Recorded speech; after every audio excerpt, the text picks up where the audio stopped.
Let's do a quick thought experiment. Take a moment to look around this room.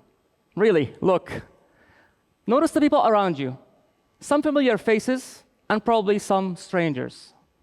Now imagine if you had two options. Option one, you get everyone right now in this room to follow you on your social media. You get to see your posts, like your pictures, and comment on them. Now, the other option is for you to have a couple of one-on-one conversations with them, to share your story and hear theirs. By a show of hands, how many would go with option one, to connect over social media? Okay? By a show of hands, how many would go with option two, couple of one-on-one conversations? Interesting. Now reflect on your choice. Did you go for the number of connections, or did you go for the how meaningful the connections are? Today we seem connected more than ever. We have hundreds, if not thousands, of online connections. Yet, studies show that adults globally, and especially young adults, are feeling increasingly disconnected and lonely. The World Economic Forum reports that 1 out of every 3 young adults globally are feeling disconnected. And that's attributed to the shift from in-person social networks to now social media interactions, which typically lack depth and meaning. This now leaves us in this epidemic of social isolation, where a lot of people, like myself and probably many of you, craving for those deep, meaningful connections. But how do we get them? Today I want to share with you a social innovation in how we can connect adults using play. It's something that I've been working on and playing with strangers for the last 6 years here in Doha. I believe it's an idea worth sharing and a possible solution to today's loneliness and disconnect. Now, before I start, I am not an expert in sociology. I am a person like you who probably have so many online connections, but at some point I felt disconnected. I had that pain and I wondered, can I find a solution to this problem? So I reflected on my years of experience in education, facilitation, and innovation. Can I design a playful human experience that would help adults create meaningful connections? So in 2018, I launched a social experiment, which later I called Play Meetup. I designed this human experience, which involves building Lego models and then sharing deep stories about them. The next step, I made a post on social media, inviting strangers to join me to play Lego in a public cafe in Doha. Of course, I thought that was a crazy idea. Who's going to ever attend such a thing? But I said to myself, the worst case scenario is that I'll be sitting alone in a public cafe, having a nice cup of coffee, and maybe playing Lego by myself. And just to be on the safe side, I chose a cafe that I never go to, just to avoid any possible embarrassment. Fast forward to that day. So I was sitting at the cafe, and I noticed in the cafe there are actually quite a bit of dads, moms, and their children. And as you can imagine, all the eyes were shifted towards this long table full of Lego bricks, colorful, and of course this old grown-up guy wearing a suit, playing with Lego. So I felt a little silly, to be honest, but then eventually I was approached by a man. And he came in a low voice and asked me, "Excuse me, is this where the Lego adult thing, like it's a secret?" I said, "Yes, you are in the right place. Please have a seat." Whew. Finally, someone showed up. I was relieved. And then, the next thing I know, I was actually sitting with 5 total strangers, people I don't know. We started building Lego models, sharing stories, and feeling so connected, as if I had known them my whole life. The models we built were not models of Star Wars or Harry Potter. These were models with ideas, with emotions, stories, and values that brought us closer. I recall from that day that there were people outside the windows of the cafe, peeking inside, amazed at the sight of adults playing Lego in public. And little did they know that we were strangers just an hour ago. So we left that day with a great sense of relief, relaxation, and looking forward to the next time we meet and play. Now, with that first interaction, the first play meetup, I realized something very powerful. And that's that adults need to play just as much as children. With that realization, I continued refining the method and doing more play meetups. Over the next 6 years, Play Meetup turned into a community of over 500 people, adults, who are connected through play. Now, the people who showed up to these kind of things, they were doctors, engineers, entrepreneurs, students, all kind of people from different cultures and backgrounds, young adults in their 20s, and even seniors in their 60s. They all came to learn and explore a topic of interest. And what was interesting around all this diversity in the group, there was one key thing. And that's underneath, they were all humans who needed to play, learn, and connect. Today, I want to share with you insights about these 3 overlooked human needs and the magic that happens when we satisfy them. Let's start with play. Now, play is something we naturally gravitate towards as children, but somehow as we get older, we seem to abandon it. There's that perception that play is childish and counterproductive for adults. Yet, the adults who came to the Play Meetup were professionals, were students. They were people who wanted to have something hands-on, something interactive.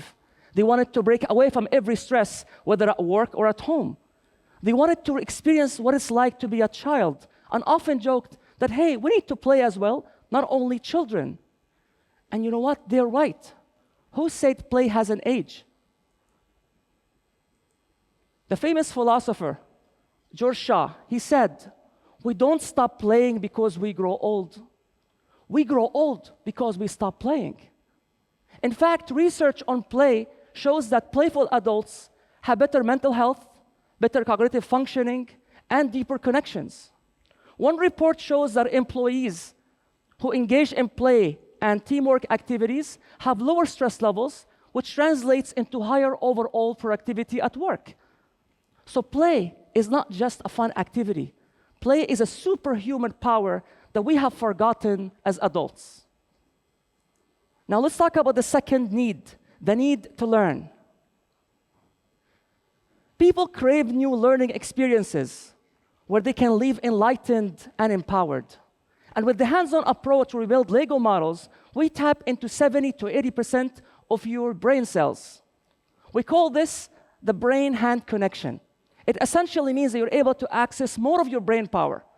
So that will usually amaze people about the models that they can build and the stories that they can share. The diversity also plays a big role. Imagine people coming from different backgrounds, joining us together, where we can access that collective wisdom and learn much quicker. Plato himself said, you can discover more about a person in an hour of play than in a year of conversation. Think about that. In addition, when we use metaphors and emotions through the Lego models, we're able to take learning to a whole new level, because now we're able to go much deeper into any topic or subject, and also the recall of the information lasts much longer. It's a much more powerful way to learn. The third need that I've observed during Play Meetup was the need to connect. We humans are social creatures. We've been wired over centuries to form into tribes and communities. But in today's social media world, something changed, something happened. Adults now struggle to communicate and express themselves freely. I remember to this day, people come into Play Meetup, and sometimes they have these big smiles of relief, and even sometimes tears when they're finally able to express themselves. It's a beautiful moment of acceptance and belonging. When was the last time you had a chance to feel heard and seen? It's quite difficult today to have undivided attention when everyone is on their mobiles. We need to put our mobiles away and truly listen. To connect, we need to drop our guards and show our authentic self. To really connect, we need to show our authentic self, show some vulnerability, and perhaps ask a stranger for an advice. Simon Sinek says, we don't build trust by offering help. We build trust by asking for it. Now, this may surprise you, but I discovered through Play Made Up that actually strangers can listen and provide support more than even family and friends. Strangers can provide unbiased opinions and unique perspectives that can be very helpful. And in addition, and Play Made Up, I've seen people over time, once they open up, they start sharing more vulnerable things, you could say. And when that happens, the people around them turn into their support system. I've seen this many times. One time a lady opened up about something quite personal. She said she felt unbeautiful, undesirable for being single for that long, something that surprised me personally. What do you think the group did? They transformed into her support system. They started giving her incredible advice and even giving her hugs and exchanging phone numbers at the end. She was surprised by this support. And I'm happy to share with you, this lady today is happily married. So we were told all along that strangers are dangerous, but it turns out from my experience that strangers can be a great source of wisdom, of support, and kindness. Playing with strangers over the years have had a profound impact on me personally. Hearing so many stories and meeting so many diverse people, I became more empathetic. And I got the chance to form incredible friendships here in Doha and even outside. I think that when you meet someone new for the first time, something changes, something happens. In my experience, I met a pilot, for example, and because of that pilot, I tried flying. And I had a coach friend that helped me through COVID, and I was okay. So if I haven't stepped outside my typical social circles to play with strangers, I would not have had this amazing experience, and the same for many people who joined the Play Made Up. So what's the big idea here? I believe playing with strangers is an untapped experience for all of us to explore, and is also a possible solution to today's loneliness and disconnect. Strangers are not only people outside that you don't know. They could be your coworkers at work, and they could be even your family at home where there's a disconnect. If we design a playful human experience, we can turn strangers into friends. Let me go back to the question I asked you earlier. Option 1 was to connect over social media, and option 2 was to connect by having one-on-one conversations. What if I told you there's a third option? And that's to connect through play. Now, by show of hands, let's see. How many of you are more willing to play with a stranger? Wonderful. So let's re-embrace our natural ability to play, learn, and connect. Let's do it as a community so we can develop the earth with innovation and continuity. I've had the blessing and pleasure to play with strangers.